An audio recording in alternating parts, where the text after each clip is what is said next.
Assalamualaikum warahmatullahi wabarakatuh. Alhamdulillahi rabbil alamin. Allahumma salli ala Sayyidina Muhammad wa ala ali Sayyidina Muhammad. Rekan-rekan sekalian, selamat datang kembali di channel Al-Fatih Farm. Pada kesempatan kali ini kita akan membahas sebuah taufik dalam kajian ilmu tauhid yang berjudul hubungan antara akal dan wahyu. Dalam ajaran agama Islam ada dua sumber ilmu pengetahuan. Yang pertama melalui wahyu atau ilmu yang langsung Allah turunkan kepada makhluknya. Yang kedua melalui akal. Nah, kalau ilmu yang Allah turunkan melalui Al-Quran atau wahyu, maka di sana tentu tidak ada lagi keraguan. Sebab dalam Al-Quran sendiri Allah menentang manusia bahkan seluruh makhluk.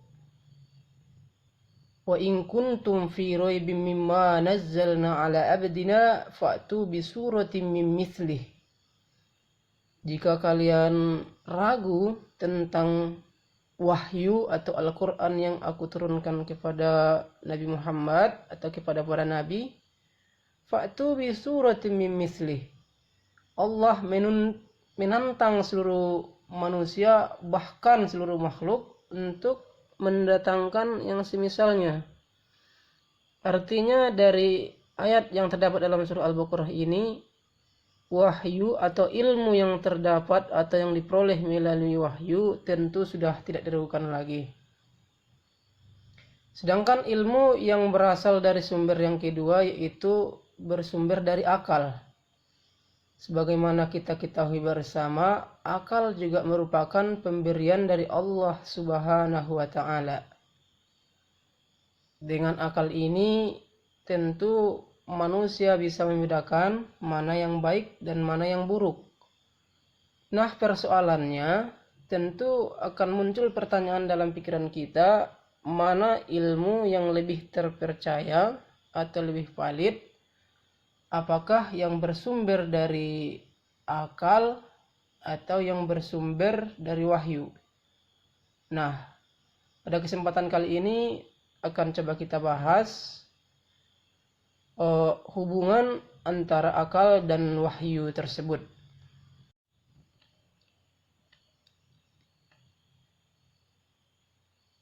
Dalam video ini kita akan membahas nantinya yang pertama pengertian akal dan pengertian wahyu. Yang kedua, apa hubungan antara akal dan wahyu ini nanti. Pertama, pengertian akal dan wahyu.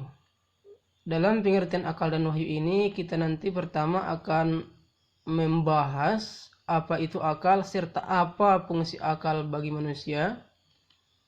Dan selanjutnya akan kita bahas apa pengertian atau definisi wahyu serta apa fungsinya bagi manusia. Pertama kita tinjau dulu apa pengertian akal dan fungsinya. Pertama, pengertian atau definisi akal.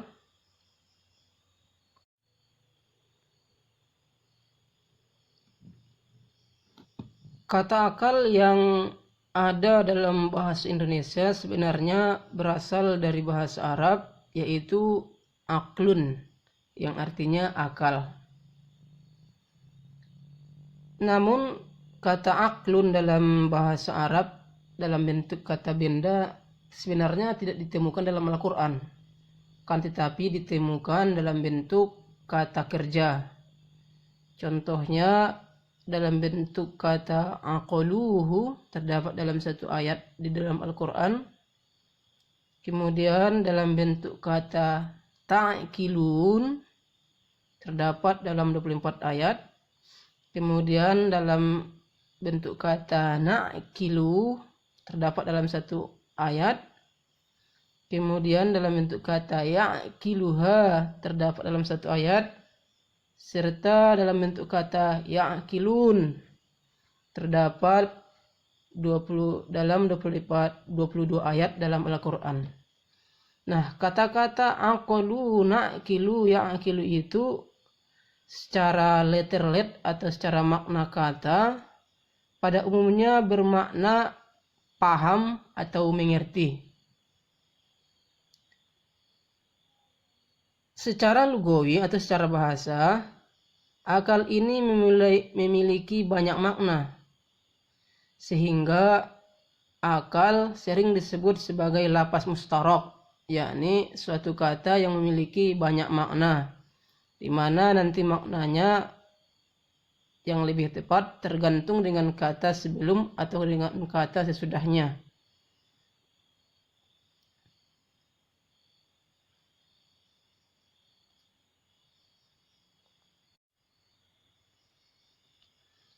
Menurut Imam Al-Ghazali dalam bukunya Al-Ihya Ulumuddin, akal merupakan sumber ilmu, tempat terbit dan dasar dari ilmu itu.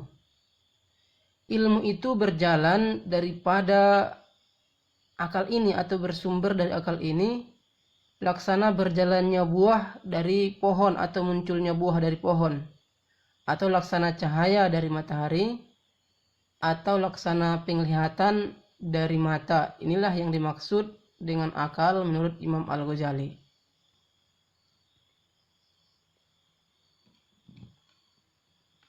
Selanjutnya kita akan melihat fungsi akal. Akal mempunyai banyak fungsi bagi manusia.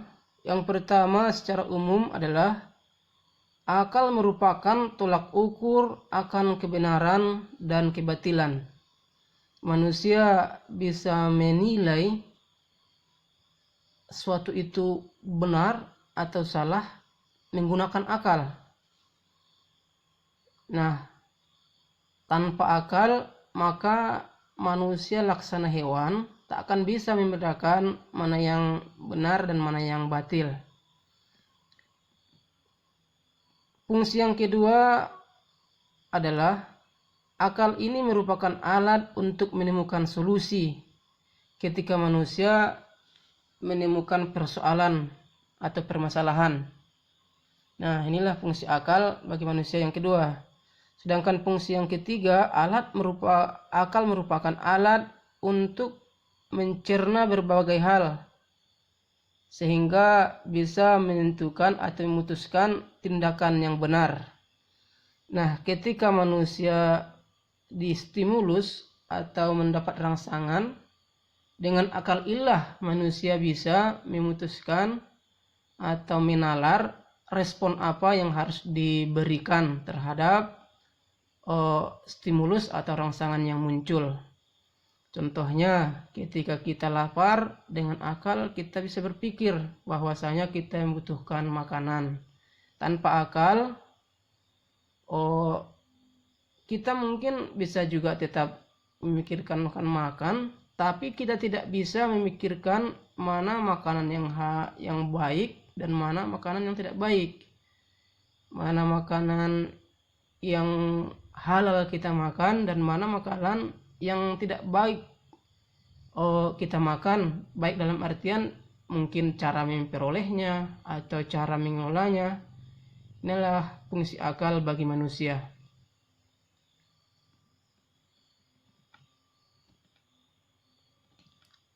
Selanjutnya kita akan melihat pengertian wahyu dan fungsinya. Pertama kita lihat dulu apa yang dimaksud dengan wahyu.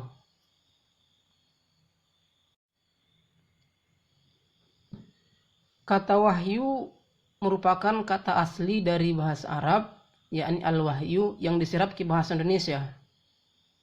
Kata wahyu ini tidak ditemukan aslinya kecuali dalam bahasa Arab. Dan makna wahyu itu sendiri secara harfiah adalah suara, api, atau kecepatan.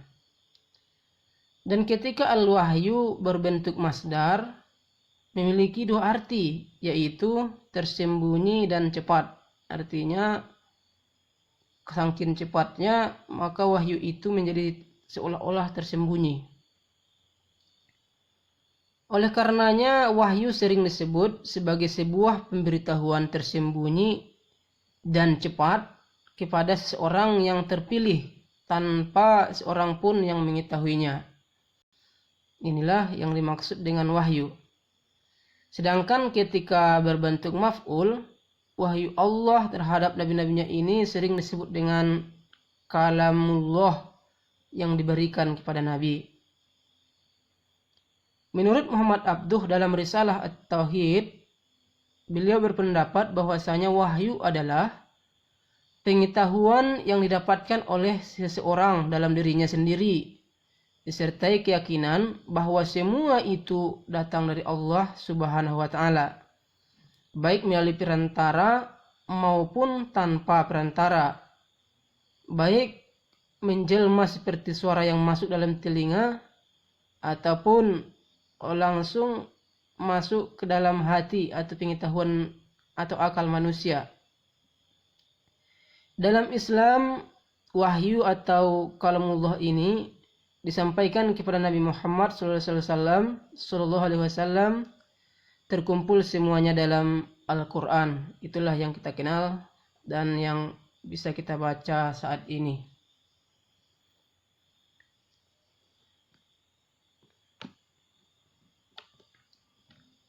Selanjutnya, fungsi wahyu. Wahyu berfungsi bagi manusia sebagai sumber informasi. Secara umum, wahyu itu memberikan informasi. Nah, dengan informasi inilah manusia mengetahui semua yang baik dan semua yang buruk. Dengan informasi dari Al-Quran atau wahyu ini pula lah manusia tahu apa saja kewajibannya dan apa yang harus ditinggalkannya. Dengan melalui wahyu ini pula lah manusia bisa mengetahui berbagai macam informasi dan ilmu pengetahuan tentang makhluk serta alam semesta ini. Nah, oleh karenanya dari wahyu ini pula lah, dari Al-Quran ini pula lah, manusia bisa mengenal Allah dan bisa mengenal Tuhannya. Inilah fungsi wahyu secara garis besar bagi manusia.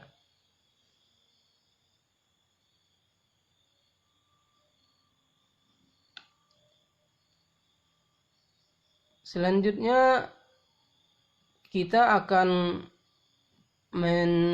melihat atau menganalisis hubungan antara akal dan wahyu ini.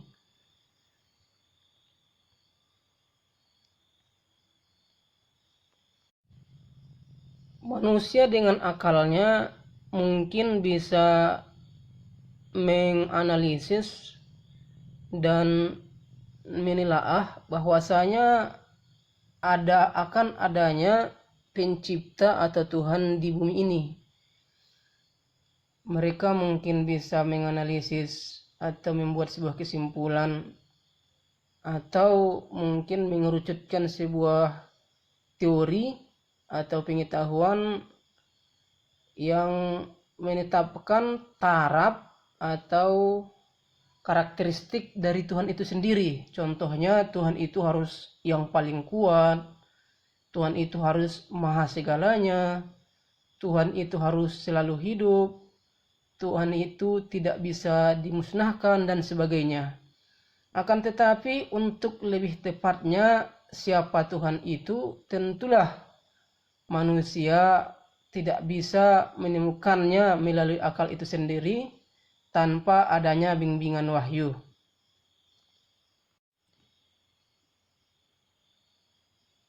Dengan adanya akal, manusia mungkin bisa mengetahui apa saja yang termasuk kategori baik, atau contohnya menolong orang itu baik. Tanpa adanya wahyu pun manusia mungkin tahu.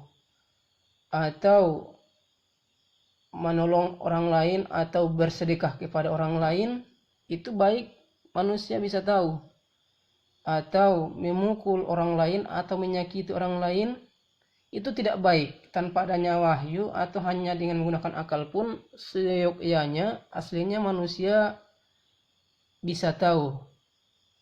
Akan tetapi kebaikan-kebaikan yang lebih detail seperti sholat, puasa, membaca Quran dan ibadah-ibadah lainnya, tentu kebaikan seperti ini manusia butuh bimbingan atau arahan dari wahyu.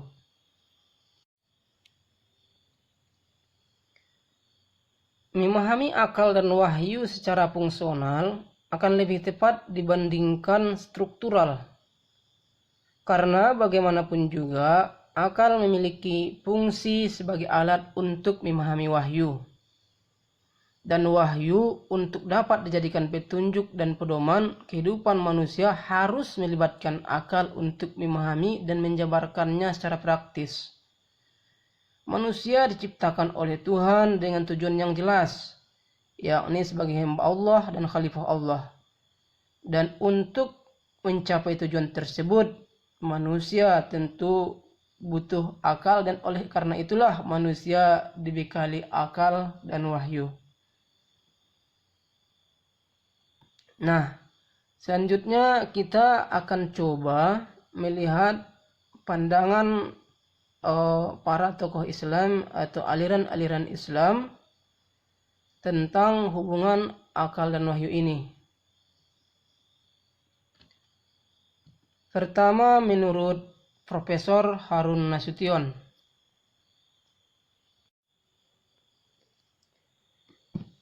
Menurut Profesor Harun Nasution, agama dan wahyu pada hakikatnya hanya dasar saja, dan tugas akal yang akan menjelaskan dan memahami agama tersebut. Artinya, akal berpikir, bekerja sesuai dengan koridor dan prosedur yang ditetapkan dan dirincikan oleh wahyu atau agama itu sendiri. Artinya, akal bekerja dan membahas wahyu sesuai dengan prosedur wahyu itu sendiri. Nah, dari situlah nanti baru manusia bisa mengambil atau memunculkan ilmu pengetahuan. Artinya, menurut Harun Nasution, antara akal dan wahyu mempunyai keterkaitan, di mana akal merupakan alat untuk memproses dari wahyu itu sendiri. Selanjutnya kita lihat menurut aliran Mu'tazilah. Menurut aliran Mu'tazilah, segala pengetahuan dapat diperoleh dengan perantaraan akal. Oleh karena itu menurut mereka, tanpa adanya wahyu pun manusia tahu mana yang baik dan yang buruk. Manusia juga bisa mengenal Tuhan Allah Subhanahu wa taala. Manusia juga mampu untuk mengetahui kewajiban sholat, kewajiban bersyukur, kewajiban beribadah lainnya. Inilah pendapat aliran Mu'tazilah. Selanjutnya menurut aliran Asy'ariyah. Aliran Asy'ariyah berpendapat bahwa kewajiban-kewajiban diketahui dengan wahyu dan pengetahuan diperoleh dengan akal. Akal tidak dapat menentukan bahwa mengerjakan yang baik dan menjauhi yang buruk adalah wajib, karena akal tidak membuat sesuatu menjadi harus atau wajib. Wahyu sebaliknya tidak pula dapat mewujudkan pengetahuan, melainkan wahyu membawa kewajiban-kewajiban. Al-Ghazali juga berpendapat bahwa akal tak dapat membawa kewajiban-kewajiban bagi manusia, tetapi kewajiban-kewajiban ditentukan oleh wahyu. Dengan demikian, kewajiban mengetahui Tuhan dan kewajiban berbuat baik dan menjauhi yang buruk hanya dapat diketahui dengan perantaraan wahyu. Nah, simpelnya menurut aliran Asy'ariyah ini, akal mungkin bisa mengetahui mana yang baik dan mana yang buruk, bisa mengetahui mana yang berfaedah dan tidak berfaedah, tetapi untuk agar tepat pemahaman dari akal ini harus dibantu oleh wahyu, sehingga tanpa wahyu pemikiran atau akal tidak bisa berfungsi dengan tepat, atau sangat besar sekali kemungkinannya untuk tersesat dalam bekerja atau dalam berpikir. Selanjutnya yang keempat, menurut aliran Maturidiyah Bukhara. Menurut aliran ini,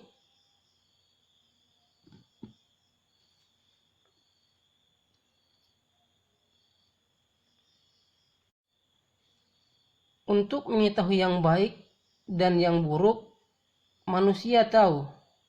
Tapi mengenai kewajiban, apa saja kewajiban manusia tentang hal-hal yang baik tersebut, dan apa saja yang wajib ditinggalkan oleh manusia tentang hal-hal buruk tersebut, itu perlu adanya wahyu. Nah, di sini akal tak terbatas. Oleh karenanya akal perlu dibimbing oleh wahyu. Inilah menurut pendapat aliran Maturidiyah. Selanjutnya yang terakhir menurut aliran Maturidiyah Samarkand. Menurut aliran ini, akal dapat sampai tidak hanya kepada pengetahuan adanya Tuhan dan sifat terpujinya, tetapi juga akal mampu sampai atau bisa mengetahui kewajiban mengenal Tuhan. Tetapi akal tidak dapat mengetahui kewajiban berbuat baik dan kewajiban menjauhi kejahatan. Nah, simpelnya menurut aliran Maturidiyah Samarkand ini, kalau untuk mengenal Tuhan, untuk mengenal sholat atau cara bersyukur kepada Tuhan, menurut aliran Maturidiyah Samarkand, manusia pasti bisa dengan akalnya saja. Tapi hal-hal yang berkaitan dengan manusia, sesama manusia atau sesama makhluk, apa saja itu hal yang baik, kewajiban-kewajiban yang berkaitan dengan makhluk, atau kewajiban-kewajiban yang harus ditinggalkan yang berkaitan dengan makhluk yang bermakna jahat seperti membunuh, menyiksa, mencuri, memotong dan sebagainya, menurut aliran ini manusia tidak akan tahu apakah itu wajib ditinggalkan atau wajib dikerjakan tanpa adanya bimbingan wahyu. Sementara kalau untuk sholat, cara bersyukur kepada Tuhan, menurut aliran ini tanpa adanya wahyu pun dengan akalnya manusia pasti bisa mengetahuinya. Nah, inilah hubungan antara akal dan wahyu dilihat atau ditinjau dari kajian ilmu tauhid dan ditinjau dari beberapa tokoh dan aliran ilmu kalam atau aliran-aliran dalam teologi Islam.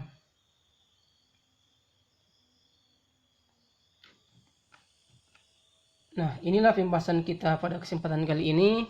Semua pembahasan kita tersebut dapat dilihat rinciannya atau lebih lengkapnya di buku Bapak Profesor Harun Nasution yang berjudul Akal dan Wahyu dalam Islam, atau di bukunya yang lain yang berjudul Teologi Islam, atau bisa juga dilihat di dalam kitab Ihya Ulumuddin.